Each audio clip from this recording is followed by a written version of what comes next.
Oh, wait, me first. Good morning. Good morning. I was going to say the ukulele music, love it. Just makes me feel so happy. Makes for a great Saturday morning start up. Okay, I know we have a few of you here. Let's say hello to Cindy King. Good morning. Barb is here too. Who else is here? I know there's another one out there. All righty. You let yourself know. You let yourself tell us who you are and we'll say good morning. Cindy, I know I'm really excited for today's show too. I think it's going to be a lot of fun. You got a sneak peek when I first came online because my screen was in share mode.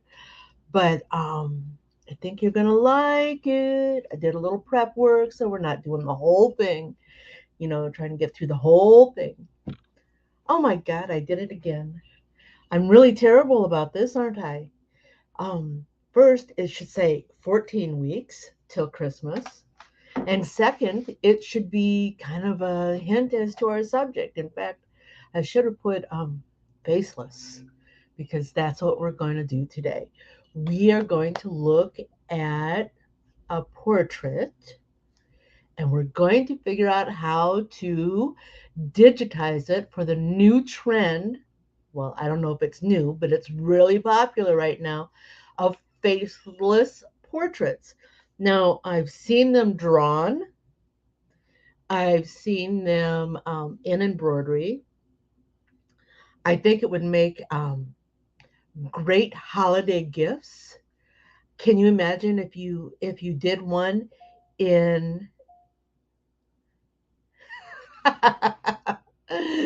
Cindy pops off and says she didn't want to say that my sign needed to be changed.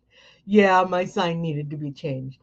I'm sitting here, you know, 15, 20, 30 minutes before the show, and I'm sitting here just waiting because I'm watching the clock. And I don't even think for a moment to change that silly sign. But anyways, the portraits. Can you imagine if you did one for a little 3-inch um, embroidery hoop Christmas ornament or a throw pillow for grandma's sofa that has all the grandkids. Um, a gift for that special couple that have just gotten married. I think he'd laugh at me, Cindy. Yeah, you go ahead, laugh at me. Um, I think this is an awesome idea. And I have to admit, I was a little intimidated by it at first. I did something similar to this um, back for a friend of ours. Cindy, you might know her, Joe Rita. I met her at the Applique Getaway in Texas last year, and I saw her again this year. And she asked me to take some pictures and convert them to portraits. In fact, let me see if I can find it because I have copies of everything that I've done for everybody, or at least that's my goal. So I'm sitting here looking. Um, Joe, that's a J. J O. Where'd it go? Where are you? There you are. And now these are not faceless because she wanted to have the faces, but I did this for her recently.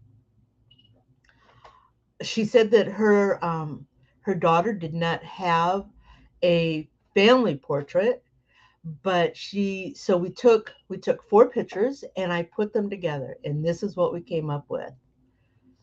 I'm sure I'm sure she's gonna love it. I know her daughter's gonna love it. So that's something very similar to what we're gonna do. Only we're gonna do it without faces.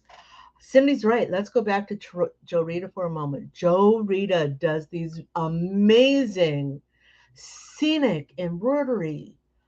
Oh my goodness. I should have her on the show. We should showcase some of her work sometime. You guys would just love it.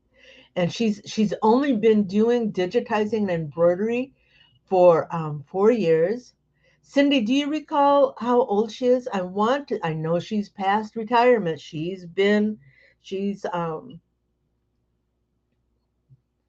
has not worked outside the home for many years, but she's amazing. So here, let's go ahead and get started. Here is the portrait that I picked out for today's work. Here, let's see. I want to be there too. Nope, that doesn't do it. I'm flipping through. There we go. This is today's portrait. These are my grandkids. Actually, I'm the step grandma. Um, there are five of them. It's a beautiful portrait, and I thought this would be perfect for doing our project today because there's very defined outlines. Yeah, you're right, Cindy. I'm pretty sure. Going back to Jo Rita, she started embroidery, like I said, 4 years ago. Um, she's in her 70s. She's amazing. Her work is amazing. Like I said, I'll have to showcase that. And thank you, Cindy. Beautiful grands. They are beautiful. They are beautiful. I wish I got to see them more, but the picture is worth 1,000 words. So let me show you what I got started here. I'm going to unhide all. So as you can see, I did get a lot started. I saved Joseph. Joseph. I saved Joseph for last. Um, but let's take our artwork away. And this is ultimately what we're working towards. What do you think? Is this something you can get excited about? Yeah, I know. I'm excited too. Okay, so how do we do this? Well, in embroidery, pathing is everything. With this style of work, I save all the pathing for last because um, my focus is on getting the lines in place. So we're going to get started. I'm going to bring up just the one. Here we go. Yep, just the one screen. You guys can all hear me, right? And I'm going to bring the artwork back.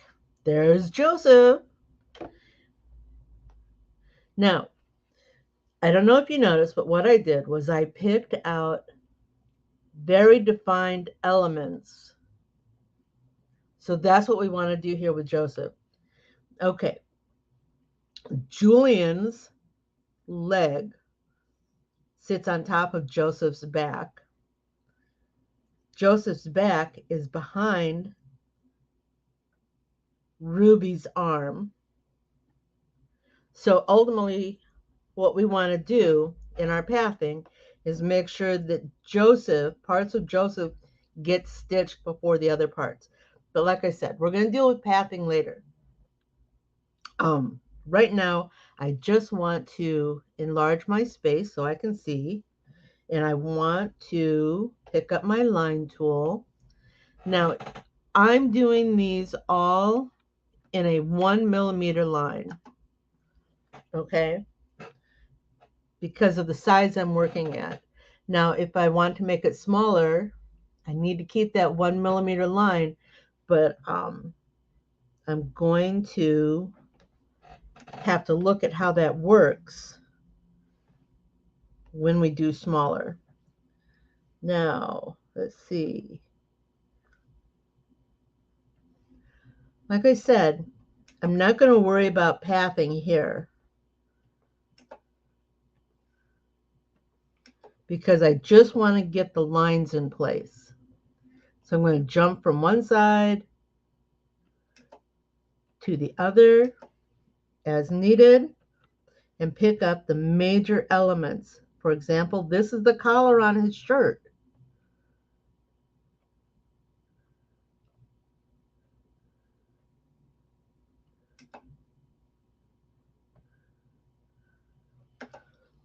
Okay, shall we see our progress?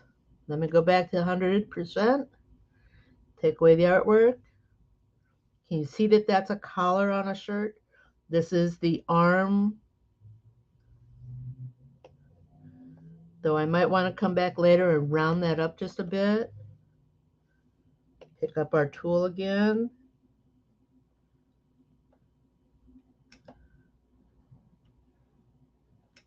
Connect the two pieces. Here's another part of his shirt. Of course,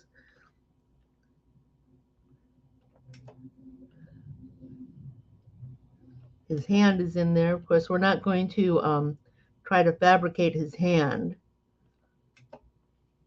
Oh, look. Got some of Jaden's legs back here. Guess I ought to pick those up, right? If she comes and looks at this after it's all done, she's going to say, where are my legs, Gran? Where are my legs? Okay, so we've kind of got a rough idea of his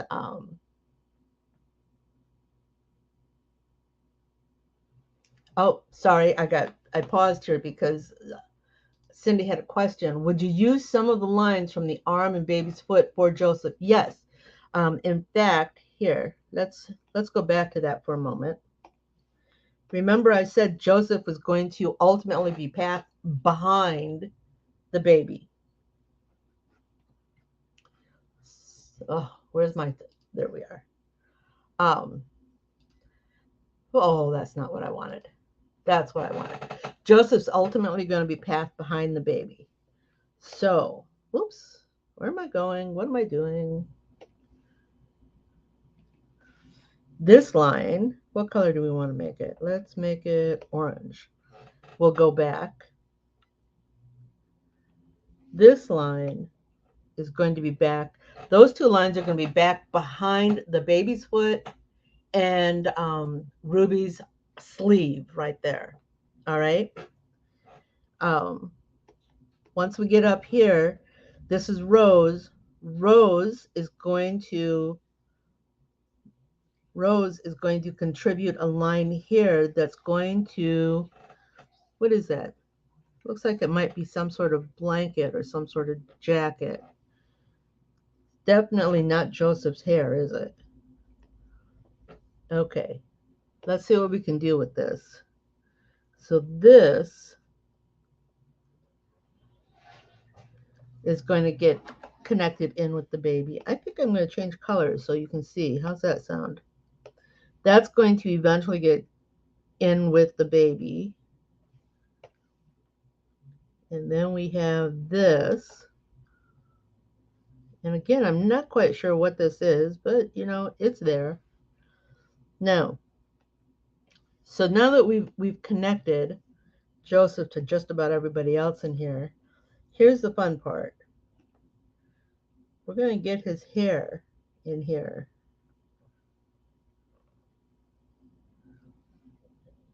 And Joseph has beautiful, gorgeous hair.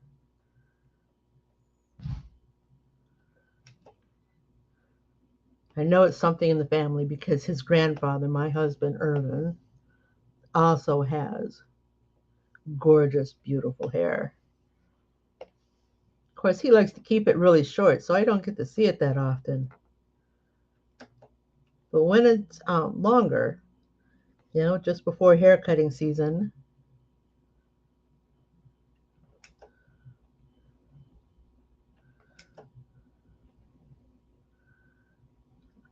I get to run my fingers through it.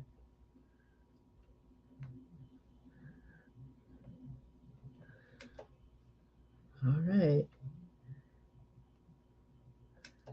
Don't forget the little cleft in his chin.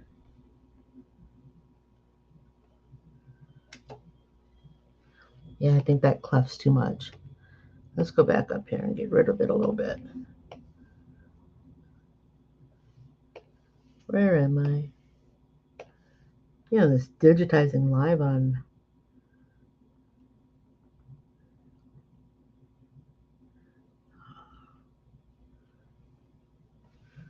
Let's see. Let's back up.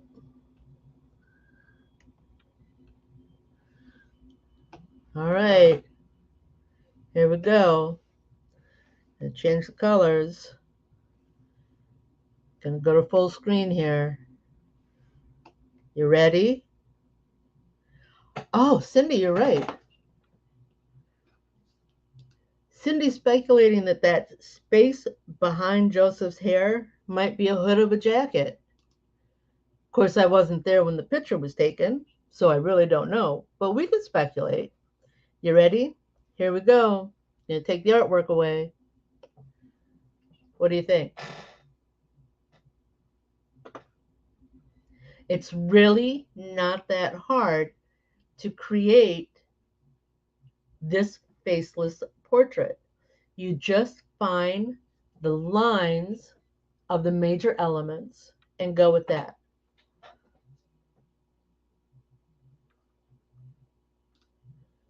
Cindy wants to know if I used the nodes when I edited his chin.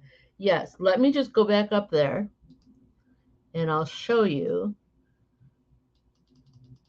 Come back down here and scroll over. Where'd you go? Oh, there it is. Zipped right past him, didn't I? What I did was I selected the line that I wanted to make my edit to, and I went to the reshape tool, which is located here on this particular software on my particular screen. And I don't know if you can see it, but yes, I made adjustments at the node. For example, and we can always remove this, right? Here, I just placed a node in place and I just moved it. Of course, we don't want to give him a curly Q in the side of his face, so we'll get rid of that. And we'll go back to fit. Yeah. And that's the Grand family. Now, what do you think? Would this not make a great throw pillow? If you go smaller or just take out particular elements, let's see what we can do here. What if we did a copy, moved over, got rid of that, did a paste. Let's group it and center. Looked at our sizing. We're going to size it down to not 80 millimeters, not 60. Let's do 70 millimeters. 70. And now we're going to fabricate a frame because, that's what we're going to put this in.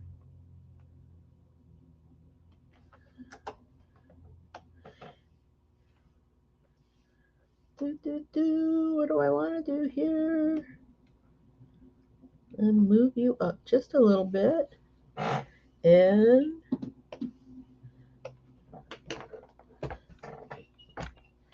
JAYDEN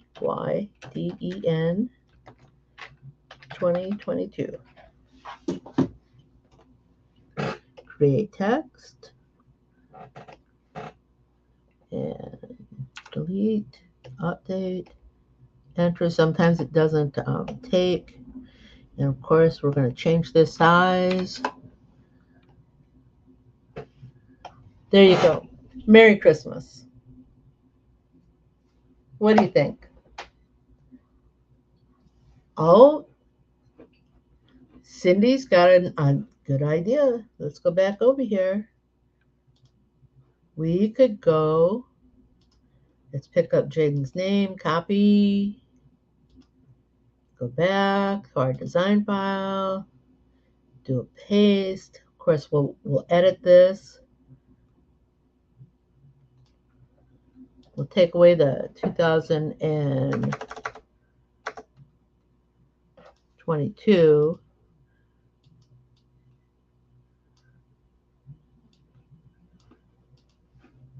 What do you think?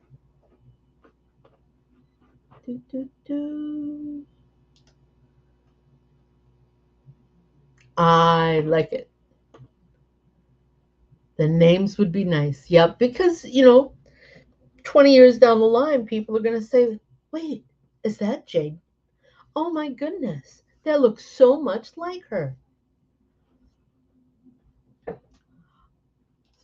So here I am again, trying to, yep. Okay, so that is the line portrait, the faceless portraits. That is this year's trend. Is this something you think you can do? Now, I was watching, scrolling through Facebook earlier because, that's what I do. I was scrolling through. Oh, look, I forgot to change the oranges here. Da and da. I was scrolling through and somebody said, "Well, how do you do this? How do you do this with the picture?" And they suggested taking a piece of tracing paper. Maybe you don't digitize. Maybe you're going to send your image to a digitizer, but maybe you want control over what lines are going to show. So take your picture, and just like a digitizer does, you're going to put your picture, your portrait, on a drawing surface, and then you're going to put a piece of tracing paper over it, and then use your dark pencil and start drawing the lines. And once you have that done, you can scan it and send it to your digitizer, and they will create the design file of your dreams. That's what digitizers do. Um, and yes, Cindy, I love how this looks. It's just amazing how the lines, outlines really show the person. Just like with Joe Rita's pieces that I did. Yes, I could take all the faces out of here. Let's see, did I digitize those separately? Yeah, let's see how far we can go here.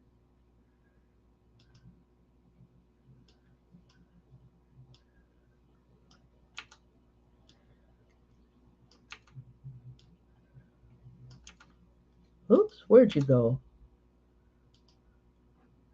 Ungroup. And look at that. There it is. That's just, that is it. That's another faceless portrait. Um, and you're right. It you can clearly identify. How about pathing? Oh gosh, you're right. We should do that, right? We should do our pathing. Okay.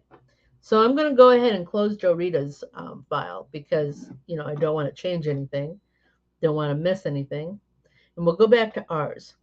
Now, in your pathing, I like to do things in sections um, because I don't want to. I don't want things to lose its registration. I don't want Ruby, for example, to slide way over to the left. So what am I going to do? I'm going to decide what gets stitched first. And ultimately, actually, I'm going to look at this differently. Ultimately, the image, the part that is furthest away, is Rose. Let's see if we can change Rose's color. I'm going to come up here and take the baby and put the baby back to green. Do, do, do. Because we don't want to affect the baby yet. The baby whose name is Julian, named after John Lennon's son, Julian. Big John Lennon fans. My stepdaughter is. in the Julian's dad. Let's see. Where are we? Let's see what we got here. Okay, so we have isolated one person in our design files. And within that, we need to decide what gets stitched first. Oh, that's Julian's ear. Okay, so we're going to stitch the shirt first. So what I do is, so as to get my pathing, I determine what I'm going to stitch first, and then I start moving the elements in place.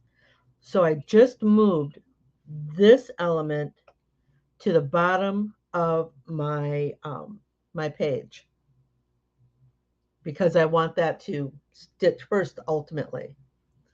Now, this line here of her shoulder should stitch before the remaining part of her blouse. So I will take and create a running stitch, a travel stitch, going from the end of our first line to pick up her shoulder, which now have both been moved to the bottom of the path of the page, which now allows me to take the rest of her blouse and move it to the bottom. Do you see how this is building? Now we need to get this other shoulder in place, but we don't want to create a jump. We want to try to minimize our jumps. So we're going to again create a travel path. Ultimately, that travel path is going to go under. Oh, sure, Cindy. Hold on just a second. Does that help? So sorry, everybody. So here, I've created another travel path. In fact, let me enlarge this for you. There. And that will ultimately go underneath. It will travel under Julian's hairline. So we'll change that to our color. We're going to take her shoulder and bring that down. This is her neck here. We're going to bring that down. And here we need to make a decision on our pathing. Do we want to continue going up and around? Or do we want to come back over here and grab this neck and then just go the other direction? Either way will work. You'll either travel up to the left to pick up the ear. Actually, you'll pick up the hair because the hair is going to come behind the ear. Or you can travel right to pick up the neck and then come and pick up this ear. So again, it's just personal preference. Me, I'm going to go around her chin to pick up the other neck. Change them both. Oh, look at this. What do we see here? We see a piece of her blouse that didn't get picked up. Where should that go? Ah, I see. And I use colors to help me find things in the sequence. So I know that this orange needs to come somewhere around the same time as this lime green. So I am going to take the lime green, which I just created. Actually, I'm going to find the orange. There it is. And I am going to move it down to the lime green.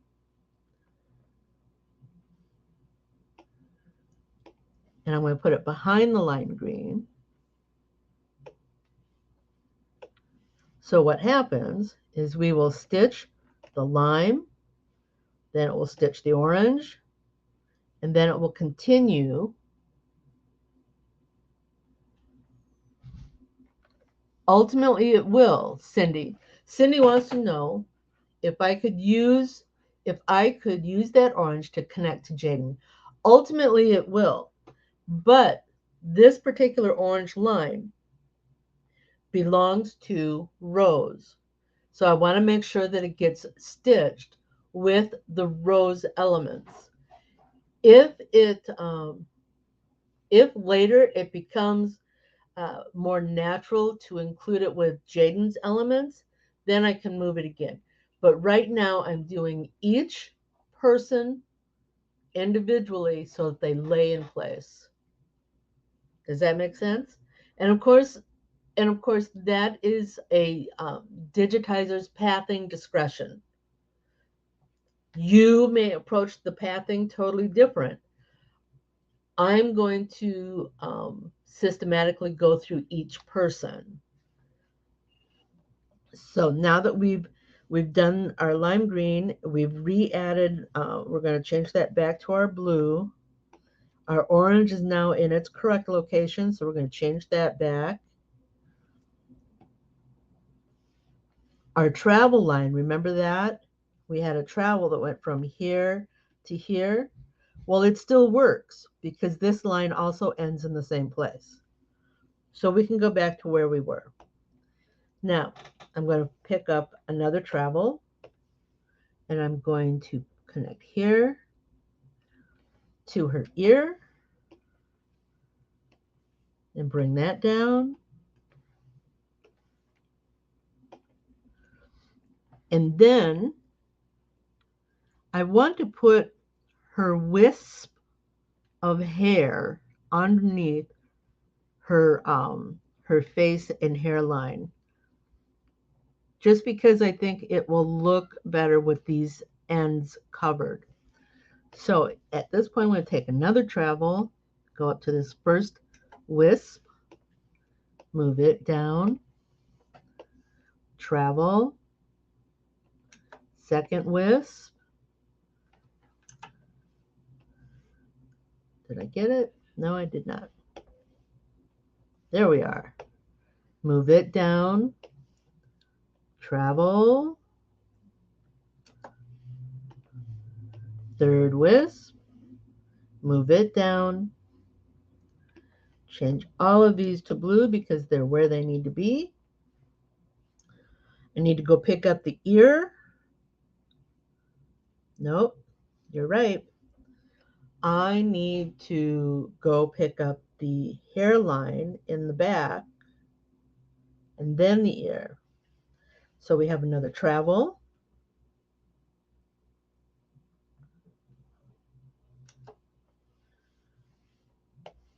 Pick up the hairline.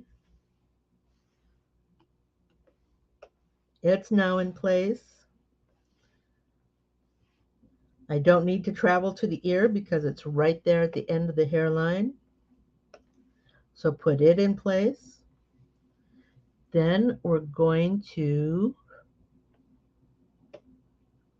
find the last two elements of her section, which is her upper hairline and her face. Going back to, so now this one is complete. This is Rose. I know. So I'm basically going to uh, apply closest join. I know that there are those out there that will physically double check all of the starts and stops. Yes, I could do that, but I do trust that I've laid this out correctly. And I do trust that the starts and stops are going to be where I need them to be. And of course, in my world, the test stitch is going to prove it out. All right. So I am going to, again, like I said, closest join. Then I'm going to group them and I'm going to lock them in place because I don't want to do anything to change Rose's placement. I might change my mind later, but for right now, she is done and set.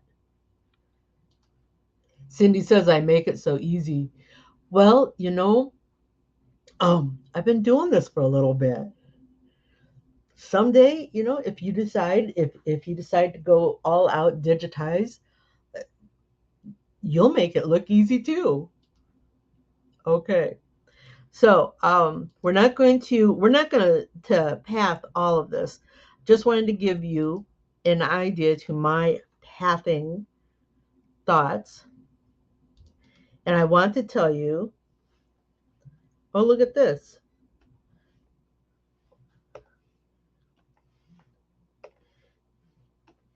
Those are also part of Rose, but they're far enough away from her primary portrait that I can then incorporate them into the next person.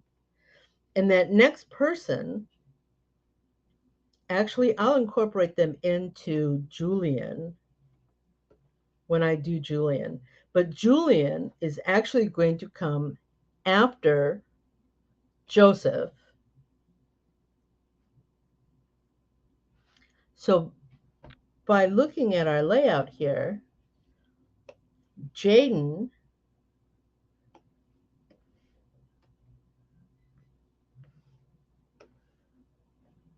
is going to be next, and then Joseph, because, here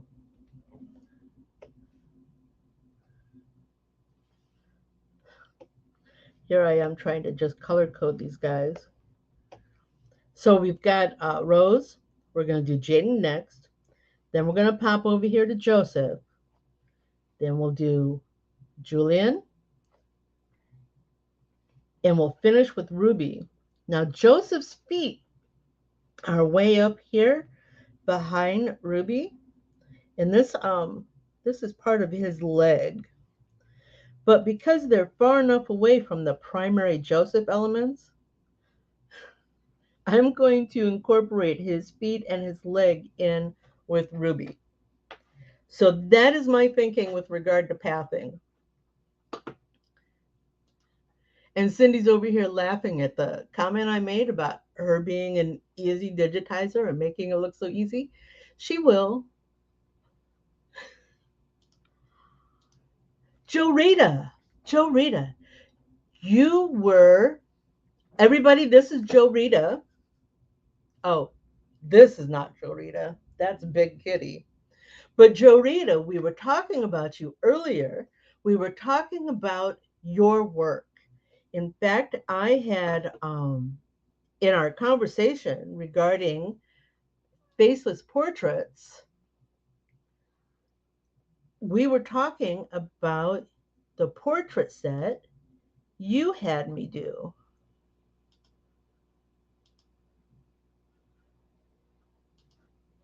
And how this whole faceless portrait thing had me kind of intimidated at first. Um, I don't know if you recall, but you asked me to do this project for you months and months ago, and I had been hesitant, and I've been researching, and then finally I figured it out, and I did it. So your portrait is what inspired me to try this. So Jorita, thank you very much. Jorita, we were talking about your work. Um, your embroidery work. And I'm going to put it out there. Sometime in the near future, I would love to have you live on my broadcast so that we can showcase some of your work and talk about it. But that's for another time. We're already at 39 minutes, and we're pretty much done here. Are there any questions? What do we want to talk about next week?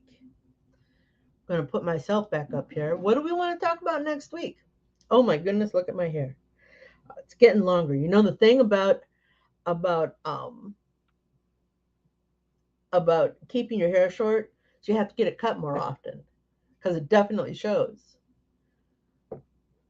Barb says to have a good weekend, and Jorita, thank you very much. Thank you very much for trusting me to do that portrait for you. Cindy, what do you got here? Great show. Maybe out of town next week. That's okay. That's why it's posted on YouTube so you can go back and look at it later. So we'll think of something for next week. Um, if you have any thoughts, any ideas, give me a message. How long have you been up there? God, big kitty. Um, if not, I'll figure something out. And I'll try to remember to correct my board. Joe Rita, you and I are going to talk. We're going to figure out when is a best time we can do this. Um, might be a while because my initial thought is applique getaway. We can sit down and have a conversation at the show next year. Okay, well, I'm going to go. You guys all have a great weekend. We'll see you online. I'm going to, where'd it go? Because I'm terrible with this. I want to do my end video. You guys, bye now. Have a great weekend. Have a great week. We'll see you soon. Wasn't that fun? Do you have more questions? Do you want to learn something new?